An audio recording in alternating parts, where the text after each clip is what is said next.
Има и полицията хора да разберат какво говориме. Проблема е чистотата на квартала. Яшара сам постави проблема, всички знаят за какво става въпрос. Но въпросът е следния, че чистота си печели пари от Столипиново и трови нашите деца и целият квартал. Защото към 53 милиона бюджет имат. И нарочно ни слагат контейнери в квартала, вкарват багери и камиони, да могат да си перат парите в Столипиново, а ние да умираме тук.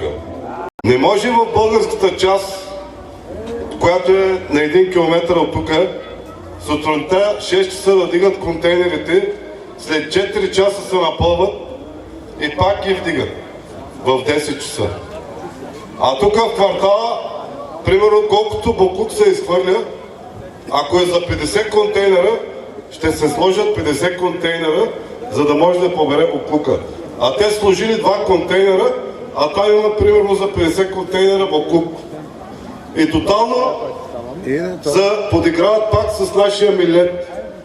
И хората, които работят в чистота, получават най-минималната заплата, защото господата крадци, които чистят, за мен са крадци и убийци.